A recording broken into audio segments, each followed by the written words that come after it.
Et la halachot, Chazak ou Baruch, Besorot Tovot, Rabotai, on est le 3 dans le mois de Tevet. Si vous permettez encore rester un peu dans l'odeur de Hanouka, ou j'aurais dit peut-être un peu dans l'odeur des Grecs, parce qu'un des premiers à diffuser cette odeur-là est très connu. En hébreu, on l'appelle Aflaton, je crois qu'en français, Platon. Vous avez entendu parler de lui, le maître de Aristote. Alors Aristote est l'élève de Socrate. En tous les cas, c'était tout le début de la philosophie grecque.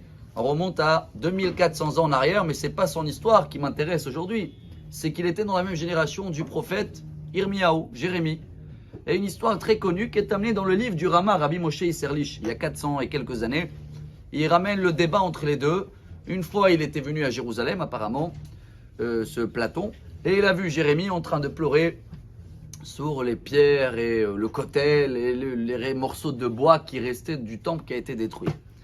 Il a dit, vous êtes juif, je ne comprends pas comment on peut pleurer sur des morceaux de pierre et de bois. Et en plus, apparemment, quelqu'un qui est intelligent, il ne pleure jamais sur le passé, il est plutôt en train de construire l'avenir.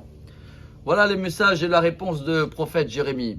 Il a dit, dis-moi, tu as des questions un peu dans la philosophie, mathématiques, physique? Il a dit oui. Il a dit, vas-y. Et il a commencé à le citer, toutes les questions qu'il avait depuis des années. Et Irmiyahu, Jérémie, il le répond à tout. Il était impressionné. Il a dit, d'où ça vient tout ça? Je ne savais pas. Il a dit, tout ça, ça vient déjà des pierres et des bois que je suis en train de pleurer. Mais pour te répondre, pourquoi je pleure sur le passé, ça, tu ne peux pas le comprendre. Il a essayé de l'expliquer. Et voilà le petit point dans la paracha, parce qu'il y a tellement, il va pleurer dans la paracha, Yosef. Tout le monde pleure dans la paracha. Yosef, Benyamin, Yehuda. Un des mots qui revient le plus dans la paracha, c'est ils ont pleuré. Comment on peut pleurer? Nous, quelqu'un qui est dans la Neila, des fois, il se sent Kippour, il pleure. Pourquoi quelqu'un qui n'est pas juif, il a du mal à comprendre c'est quoi de pleurer? C'est pas qu'on pleure sur le passé. Voilà le petit point que je vais essayer de travailler moi en premier aujourd'hui. C'est au nom du Ramchal, Rabbi Moshe Chaim Luzzatto, dans le Mesilat Yesharim. Il dit que c'est quoi quelqu'un qui est chassid avec le bon Dieu? C'est de le comparer comme un père.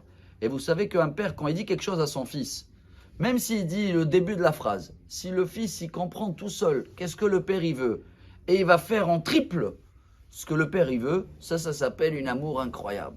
Il y a des gens, oui, Baba Salé, tous les soirs, comme ça sa femme elle a raconté après son décès, il s'assoit pour faire Tikkun Hatzot, il pleurait des flaques d'eau. Des flaques d'eau. Une fois, sa femme elle est rentrée, elle croyait qu'il y avait une bouteille qu'elle s'est renversée. Comment ils arrivent à ce niveau-là? Tellement ils ont un amour du bon Dieu. Tellement ils essayent de penser toujours ce qui est bien pour Hachem. Et après, qu'ils s'imaginent, qu'ils disent, attends, moi j'ai un confort, j'ai une maison, j'ai des pierres, j'ai des clims. Dieu, il en a pas. Il n'y a que des histoires là-bas dans le kotel, mais derrière, il y a quoi? Il a rien, entre guillemets. Alors des gens qui arrivent à comprendre chaque chose qui fait plaisir au bon Dieu, ils se mettent à fond. Et chaque fois qu'il y a quelque chose que le plan de Dieu il est un peu retardé, comme dans la paracha Yosef, il comprend qu'ils arrivent en Égypte, qu'ils vont passer en exil. Tout le monde comprend qu'il y a un grand plan qu'il est en train de se faire. Alors il pleure beaucoup.